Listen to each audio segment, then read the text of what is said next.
और हमको चाहिए वो उन मांगों के लिए, उन कैडर की मांगों के लिए, उन वेतन विसंगतियों के लिए जो आपने पिंगुआ कमेटी बनाई है विगत कई सालों पहले। कई दौर की बैठक पिंगुआ कमेटी के साथ हमारे पदाधिकारियों की हो चुकी है, लेकिन उस कमेटी का रिपोर्ट क्या है किसी को कुछ भी नहीं पता। क्या वो कमेटी ने अपनी रिपोर्ट सरकार को सौंप दी है? अगर सौंपी है उस कमेटी ने रिपोर्ट, तो उस रिपोर्ट में आखिर क्या है? ये जानने का हक, ये जानने का अधिकार छत्तीसगढ़ के 7 लाख कर्मचारी अधिकारियों को है, क्योंकि हर कैडर की मांगे हैं। स्वास्थ्य विभाग की बहनें यहां पर बैठी हैं, हमारे सहायक शिक्षक भाई लोग बैठे हैं, हमारे लिपिक भाई बैठे हैं, पटवारी और आंगनबाड़ी और तमाम प्रकार के विभाग के कैडर की मांगों की वेतन विसंगति के लिए आपने कमेटी बनाई है, पिंगुआ कमेटी। लेकिन पिंगुआ कमेटी पिंगुआ पिंगुआ हुआ, पंगुआ हो गया, पंगुआ। और इसके अलावा हमको चाहिए, आपने पुरानी पेंशन की सौगात दी है, उसके लिए धन्यवाद, सरकार को धन्यवाद। लेकिन साहब, आप पुरानी सेवाओं को आपने शून्य कर दिया है। इसीलिए पुरानी पेंशन का लाभ हमारी पूर्व सेवा के आधार पर दें, और 33 साल की जो पूर्व पेंशन की पात्रता थी उसको आप 20 साल या 25 साल कम से कम करिए। कल की कैबिनेट में 30 साल हुआ है। यह कर्मचारियों की आंशिक जीत है, यह कर्मचारी अधिकारियों की आंशिक जीत है कि 33 साल की जगह 30 साल कर दी गई है। लेकिन हमारी यह मांग नहीं है कि हमको 30 साल में पूर्ण पेंशन दिया जाए। हमारी मांग है 20 या 25 साल कम से कम में हमको पूर्ण पेंशन दे, ताकि हमारे पूरे कर्मचारी और अधिकारियों को इसका संपूर्ण लाभ हो। इस तरह 5 मांगों को लेकर के छत्तीसगढ़ के मंत्रालय से लेके विद्यालय तक और तहसील से लेके वन विभाग और स्वास्थ्य विभाग से लेकर के फूड विभाग तक, जनपद के कर्मचारी हो, चाहे वन विभाग के कर्मचारी हो, चाहे हमारे सहायक शिक्षक हो, व्याख्याता हो, प्राचार्य हो, यहां तक कि तहसीलदार, एसडीएम, हमारे उन तमाम अधिकारियों की भी मांगों को हम लेकर के चल रहे हैं। और जब इतने सारे लोग इस बैनर पर आंदोलित हैं, तो सरकार को सोचना चाहिए, विवश करना पड़ेगा हम लोगों को। यह अल्टीमेटम देने के उद्देश्य से एक दिवसीय हड़ताल किया जा रहा है साथियों। सरकार को आगाह करने के लिए उद्देश्य से एक दिन का हड़ताल हम लोग कर रहे हैं। आज मंत्रालय बंद है, संचालय बंद है, इंद्रावती बंद है, महानदी बंद है, तहसील कार्यालय लगभग बंद है, एसडीएम कार्यालय लगभग बंद है, अस्पताल लगभग बंद है, स्कूल लगभग बंद है। और सरकार को इस मंच के माध्यम से मैं अल्टीमेट करना चाहता हूं, आगाह करना चाहता हूं कि अगर आप सरकारी कर्मचारी और अधिकारियों की मांगों को, कर्मचारी और अधिकारियों को आप नजरअंदाज करेंगे, तो आपको आपका वही असर होगा जो अजीत जोगी के साथ हुआ था, वही होगा जो रमन सिंह के साथ हुआ था। और आप चाहते हैं कि दोबारा सत्ता में काबिज हो, जो छत्तीसगढ़ के 7 लाख कर्मचारी अधिकारियों की मांगे, हर विभाग के कर्मचारी अधिकारियों की मांगे और हमारी जो 5 सूत्री मांगे हैं, उन मांगों को आप पूरी कर दें। अगर आप हमारी मांगों को 1 अगस्त से पहले पूरी कर देते हैं, तो हम आपको क्या करेंगे?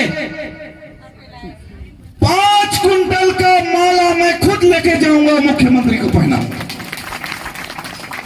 5 कुंटल का माला। लेकिन अगर आप हमारी मांगों को पूरी नहीं करेंगे साहब, तो 1 अगस्त से ऐसा आंदोलन होगा जो छत्तीसगढ़ के इतिहास में कभी ना हुआ है, ना होगा।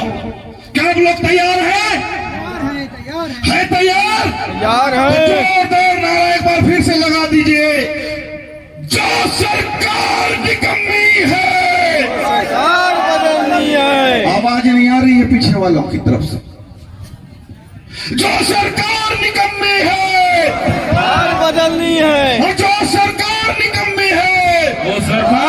बदलनी है।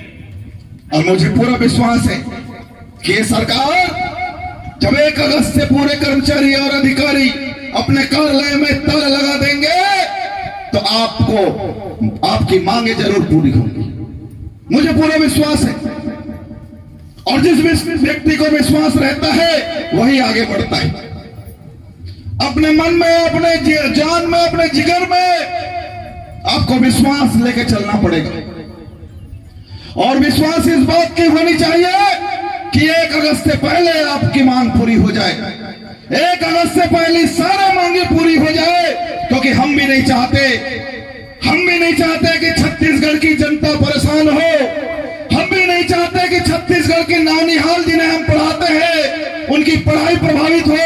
हम भी नहीं चाहते कि छत्तीसगढ़ की आर्थिक स्थिति खराब हो। हम भी नहीं चाहते कि किसान परेशान हो, मजदूर परेशान हो। हम भी नहीं चाहते कि राजस्व का कार्यालय बंद हो, तहसील का कार्यालय बंद हो और स्कूल भी बंद हो। हम क्या चाहते हैं? अगर नहीं चाहते हम लोग तो आपको भी चाहिए साहब कि समय रहते हमारी मांगों को पूरी कर दे। और भूपेश है तो भरोसा है का नारा लगाया जाता है। मैं माननीय मुख्यमंत्री जी से इस मंच के माध्यम से आग्रह करना चाहूंगा कि उक्त नारा को आप चरितार्थ करवा दीजिए साहब। हम लोग भी नारा लगाएंगे, भूपेश है तो भरोसा है। अगर तय समय में हमारी मांगे पूरी नहीं होगी तो 1 अगस्त से जलजला आएगा, 1 अगस्त से क्रांति होगी, 1 अगस्त से ऐसा आंदोलन होगा। देश के प्रशासनिक व्यवस्था कमजोर हो जाए, अधिकारी कर्मचारी जो रीढ़ की हड्डी है वो कमजोर हो जाए तो पूरा प्रशासन कैसे चल सकता है। आज सबसे ज्यादा अगर दुखी है इस कुछ कार्यकाल में, इस सरकार में, तो हम लोग वास्तव में बहुत दुखी है, क्योंकि सबको अपना घर चलाना है। बहुत मामले में तो बिजनेसमैन लोग ज्यादा खुश हैं, जो दूसरा व्यवसाय करते हैं ज्यादा खुश हैं। पहले हमारे लिए सर्वोपरि हुआ करता था सरकारी नौकरी, इज्जत सम्मान के साथ साथ अच्छा खासा तनख्वाह भी मिलता था। लेकिन आज हम अपनी महंगाई भत्ते के लिए लड़ रहे हैं, हमारा जो हक है उसके लिए लड़ रहे हैं। जो व्यवस्था जब हमारी सरकारी नौकरी लगी हुई थी उस समय जो हमारी स्थिति थी, मान लीजिए छोटा सा उदाहरण दो, पहले जब हमारी नौकरी लगी थी 10,000 थी, उस समय की महंगाई के आधार पर हम 10,000 में अपना घर खर्चा बड़ा अच्छा चला लेते थे, अपने बाल बच्चों की सेवा कर लेते थे, पढ़ा लिखा लेते थे। लेकिन स्थिति ये है कि आज महंगाई दशक में बढ़ गई, गुणात्मक रूप से बढ़ गई है, लेकिन हमारी स्थिति आज भी वही पास है। आज भी हम उसी 10,000 को मेंटेन कर रहे हैं। आज तो समझ में नहीं आ रहा कि बच्चों को पढ़ाएं कि राशन लाएं कि एक्स्ट्रा खर्च निभाएं।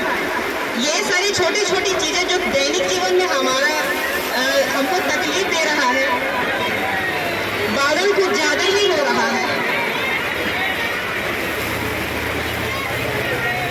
आज प्रकृति भी बहुत दुखी है। हम सब लोग, इतने सारे लोगों के हृदय से जो उद्गार निकाल रहे हैं करुण रस के, वो बारिश भी पूर्ति कर रही है।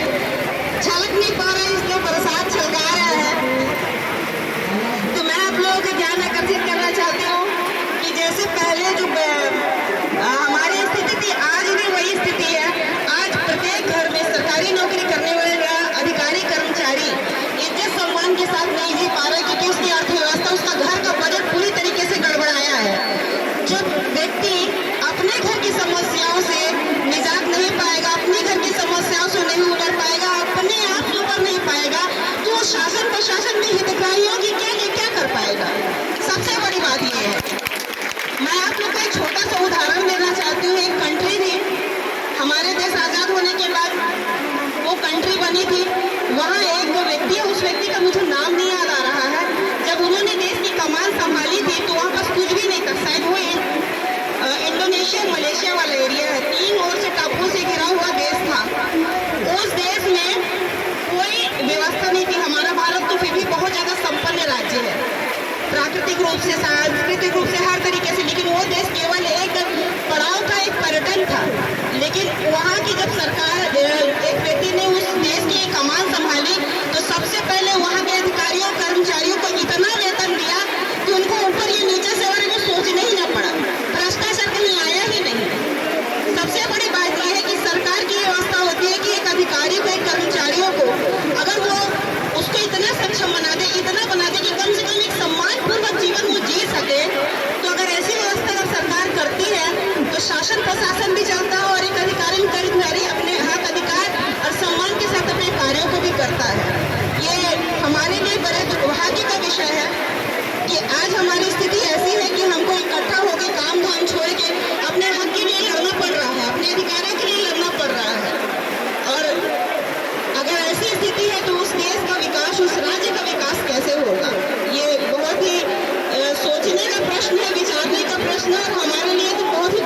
प्रश्न है।